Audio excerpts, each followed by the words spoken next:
Whoa! Oh! Wait! As I walked away from the bus stop, I heard a frantic voice from behind and saw a woman rush past me. However, the bus, now displaying not in service, didn't notice her and continued to drive away. I could see the woman standing there, utterly stunned. Is everything all right? As I called out to her, she began to cry. I'm Alex, a 25-year-old office worker. All right, time to wrap things up. See you tomorrow. It's 7 p.m. I have to do some shopping before heading home, so I call out to a colleague who is still there and leave the office. It's a very pleasant place to work with no overbearing bosses or difficult colleagues. It's close to the station, which makes it very convenient to commute. That said, the apartment I live in requires taking both a train and a bus to get to. This is because I still live in the one I rented during my college days. It's an old place, hot in summer and cold in winter. But it's much cheaper than living near the office, and I can save money, so I don't mind. My one-bedroom apartment has a decent-sized bedroom and living room, just perfect for someone single like me. I enjoy the peaceful atmosphere surrounded by fields and farms. I normally take the train from the station near my office, and once I get off at the station, I take the bus. But today, before I got on the bus, I stopped by a supermarket located 2 blocks away from the station. I love this store because they discount many items in the evening, and I can buy fresh vegetables cheaply. I've been cooking for myself since my student days. I lived at home until I finished high school and loved the packed lunches and dinners made by my mom. Coming home tired from extracurricular activities, I'd smell something delicious even before reaching the front door. If it smelled like stew, I would enter the house with a fist pump, excited. Though it's not as good as my mom's nutritious meals, I think I've gotten pretty good at cooking. Stop eating out all the time and take care of your health, my mom would occasionally tell me over the phone or in texts. But when I send her photos of my cooked meals, she replies, not bad at all. Life is monotonous with work and cooking at home, but I'm quite enjoying living on my own. One Friday, a colleague asked me to grab a drink with him after work, so we stopped by a bar near the office. After about 2 hours of listening to him, I left for home. As usual, I took the train and then the bus.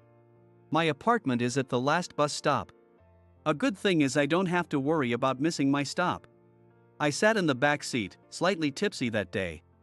Halfway through, I let myself relax to the comfortable sway of the bus. This is the last stop. Please be careful as you get off. As I walked past the woman sitting in the middle of the bus from the very back seat, I heard her exclaim in a small voice, "Oh." Glancing at the woman, I saw her hastily getting up from her seat. She must have been dozing off. Although she was a stranger to me, I thought to myself, she must have had a tough day as I walked towards my apartment. Whoa! Oh! Wait! A few steps later, I heard the bus engine and the woman's voice again. At the same time, the sound of her heels clicked rapidly from behind. The woman I had just ridden with sped past me. She seemed to be chasing after the bus, which now displayed not in service. But the bus was moving further away. And she stopped. I thought I heard a faint voice say, "What should I do?" The distance between me and the woman was closing. Looking around, I noticed there were no other people besides me, but I wondered if she would be scared if a man approached her. However, I couldn't just ignore her being in trouble. "Is everything all right?" I asked her, keeping a slight distance. She seemed dazed, standing still, but when I looked closer, I saw tears in her eyes. "Are you okay?" I blurted out, surprised, a bit louder than intended. "My bag, what should I do? I can't take this anymore." She suddenly burst into tears, and I was at a loss, but I tried to calm her down and listen to her story. Apparently, she had left her bag on the bus. The bag contained her purse, phone, and keys. And all she had on her were a prepaid travel card with electronic money in her coat pocket and a paper bag she was carrying. Why does this always happen to me? As we talked, her tears stopped, but she was gaping and her shoulders were slumped. "Also, where are we?" She looked around anxiously and asked. "I got on the bus from the same number 2 bus stop from the station as yesterday, but I found myself in an unfamiliar place. I always get off at the last stop. I was a little tired and fell asleep when the bus left." Hearing this, I remembered something. There are 2 bus lines that leave from the number 2 bus stop at the station. Apparently, she moved here just last Sunday and wasn't aware of that. While we understood how she ended up in an unfamiliar place, we now needed to figure out what to do about the bag she left on the bus. The bus had been marked as not in service. That means it probably returned to the bus depot at the station. I should go back to the station since I have a prepaid travel card, she said, but this is the countryside. In the late hours, there might only be 1 bus per hour. Wondering when the next bus would be, we walked to the bus stop on the opposite side, but unfortunately, the last bus had already left. No way, what should I do now? The woman's shoulders drooped, and I shared in her dismay. The next idea was to contact the bus company's office. The bus had just left, but it was certain that she had left her bag on it, so they should be able to tell us what to do. Since she didn't have a phone, I looked up the office's number and lent her my phone. But as she held the phone to her ear, she shook her head. The voice on the other end announced after hours. "You'll have to check tomorrow." She went back to her uneasy expression as she was back to square one. If only I had my keys. I could take a taxi home, I have some cash at home to pay for it. Hearing that, I peered into my wallet. There are no hotels near the nearest station, but there are some 2 stations away. In such a situation, it would be right to lend her some money. Looking into my wallet, however, I only had $50. I mostly use my card, so I didn't have much cash on hand. This wasn't enough for a taxi ride or to pay for a hotel. If only I hadn't been drinking, I could have driven you home. I couldn't just lend her my card either, and as I was pondering this, I heard a distant voice calling, "Hey." Looking towards the sound, it was my sister Sophie, arriving on a bicycle. "I went to your place, and it was all dark, and I couldn't get through because the phone was always busy. And I figured you must have arrived by bus by now, so I got worried and came here." Sophie is a college student and lives alone in an apartment near her university, about a 30-minute bike ride from my house. Sophie was supposed to stay over tonight because I was going to drive her to meet her friends tomorrow. "Oh, did I interrupt something? Who is this, Alex?" She looked at us, grinning mischievously. "That look? Sophie must think she's my girlfriend or something," I thought. "Ah, sorry. It's a bit of a situation." I apologized to Sophie for worrying her and explained what had happened. "Oh, I see. I thought she was someone you knew." "Just a second. Oh, but I don't really have much either." While tilting her head, Sophie pulled out her purse from her bag. But true to her uncertain tone, there were only $20 inside. "I was planning to withdraw some cash from an ATM tomorrow, so I don't have anything on me." We were indeed undependable siblings. Notably, there are no convenience stores nearby. One would have to drive a while before even finding an ATM. The woman looked anxious, unsure of what to do next. I was at a loss for words other than feeling troubled.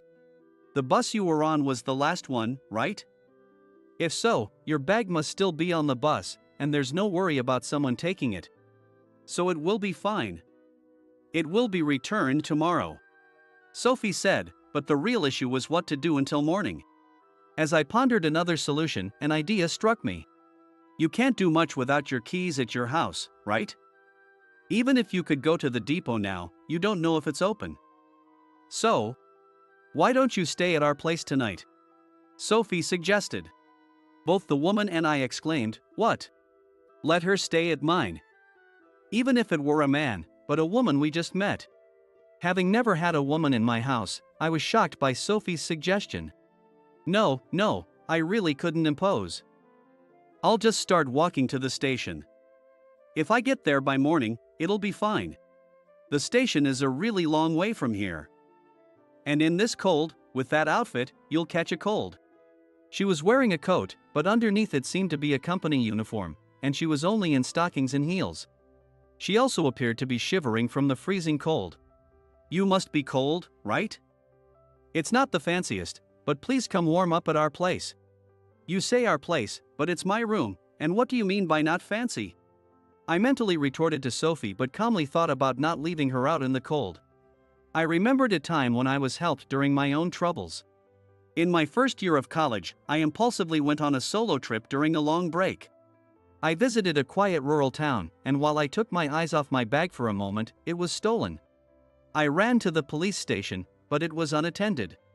Overwhelmed by the situation, I was at a loss about what to do.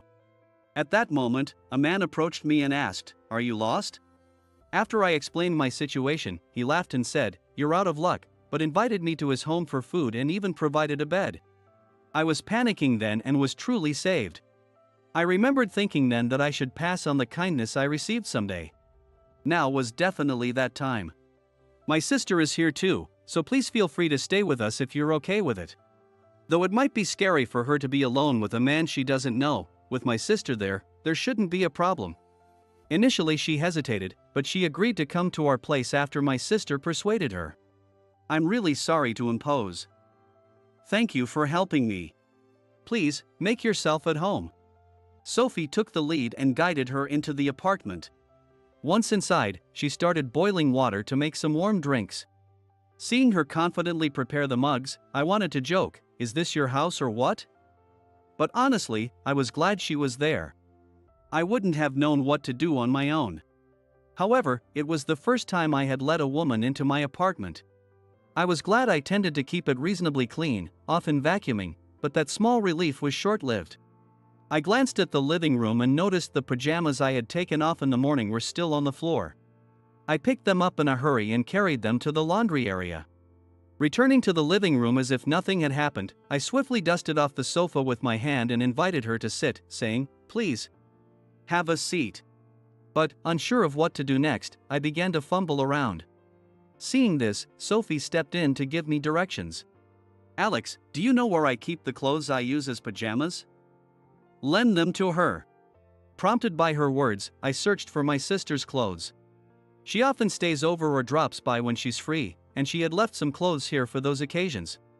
I casually picked up a sweatshirt and pants and handed them to her. Yet again, I found myself flustered. As I was wondering what to do next, I caught Sophie's exasperated look. "I haven't eaten dinner yet, so I'm going to make something." "Alex, could you get the shower ready?" "It's cold, so let's get her warmed up." "Right, of course," I replied, only with my expression. I realized she had witnessed our entire exchange, and I let out a sheepish grin. "I apologize for my clueless brother," Sophie said to her, and she replied with a light laugh, "Please, don't worry about me." Feeling embarrassed for showing such a helpless side, my stomach suddenly made a loud growling noise. As I thought, oops, a similar sound echoed from not too far away. "Eh?" She quickly clasped her stomach with both hands. Our eyes met, and all three of us burst into laughter. "I'll make extra," Sophie cheerfully declared. Funny, I had already eaten, I said, yet I joined in to help with the cooking. This eased the slight tension we had been feeling. After she came out of the shower, the three of us started eating while talking. Her name is Emily. She's 23 years old and just started working this year.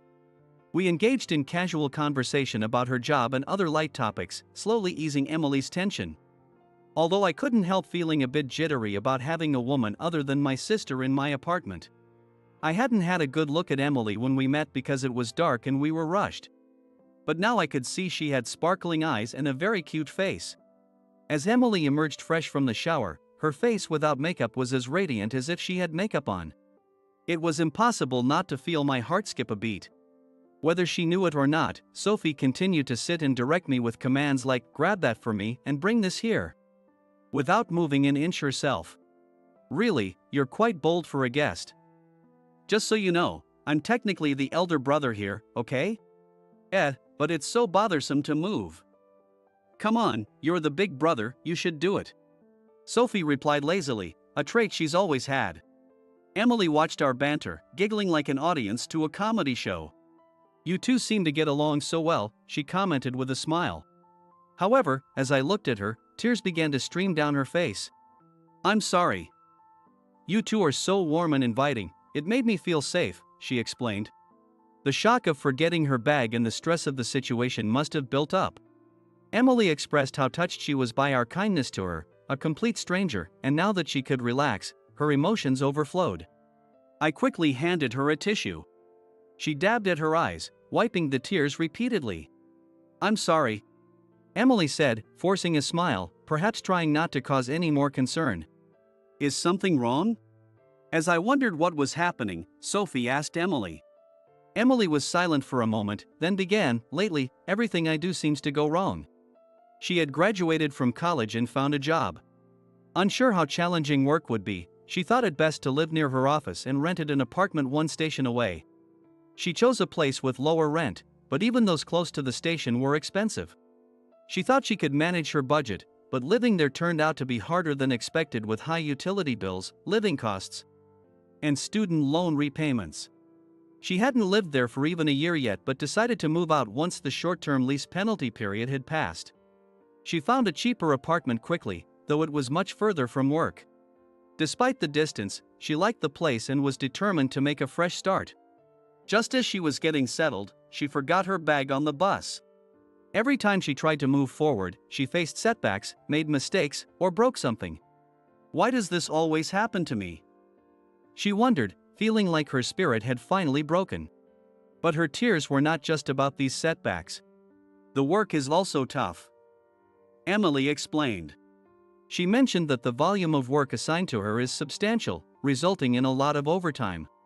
As a new employee, she's not allowed any slack, and her senior colleagues and bosses often say things like, "It's expected that you do this, and if you can't show capability, cover it with volume and time." Believing it's her fault she can't keep up, Emily arrives at work early in an attempt to learn and cope with her tasks. However, the workload keeps increasing, and some days she leaves only moments before the last train. On weekends, depending on the situation, she sometimes goes to the office voluntarily and works for free.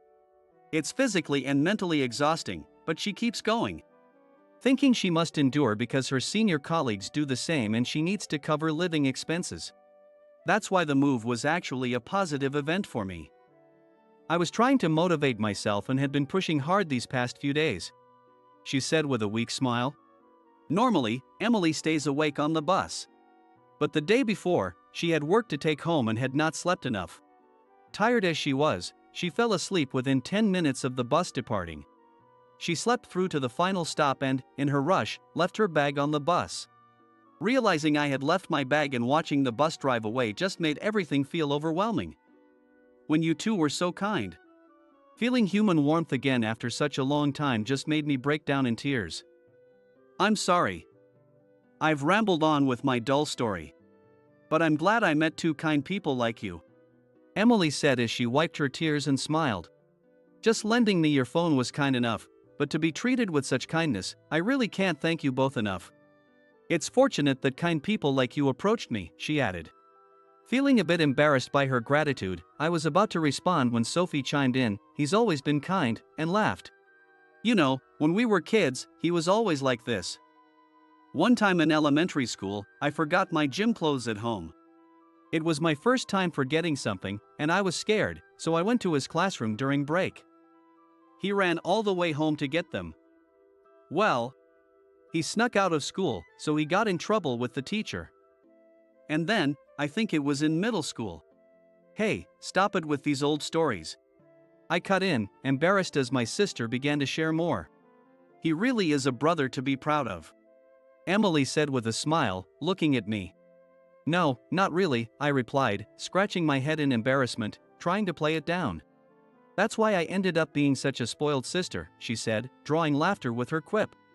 We talked until about midnight that day, after which Emily and Sophie shared my bed. I slept on the sofa in the living room. Even with the lights dimmed, I could hear their soft voices and laughter from the other room. Hoping she felt a bit better, I fell asleep feeling reassured. The next day, Sophie and I took Emily to the station. Her bag had been safely kept at the bus depot as lost property, and she was able to retrieve it without issue. I'll come to thank you later, Emily said. Sophie waved goodbye with a "see you soon." Seeing her smile as she walked away made me feel good, and I smiled and waved back. After some time had passed, Sophie suddenly sent me a message, "We're all going out together soon." Since that day, I hadn't seen Emily. She had called once to thank me, but we hadn't spoken much after that. Despite sharing so much that one day, I had wanted to send her a text but never figured out what to say, and so never did. Yet somehow, Sophie had hit it off with Emily and they had been frequently in touch. Sophie had much better communication skills than I did, as I knew. I often wondered if I'd see Emily again and kept an eye out at the bus stop, but our schedules never aligned. Hearing that I would see her again made me a little happy. We confirmed the date and planned to go out together. The destination was a newly renovated zoo, obviously chosen by Sophie. It was Emily's idea to say thanks, but Sophie suggested they make it a day out, clearly because she wanted to go herself. Watching Sophie excitedly exploring the zoo, I couldn't help but think she was still such a kid at heart. "Sorry for dragging you along," I said to Emily, who walked beside me. Emily, who said she had fun for the first time in a while. It might just be her kindness speaking, but she still seemed to be genuinely enjoying herself. Today, Emily was dressed in a comfy hoodie, denim jeans, and sneakers.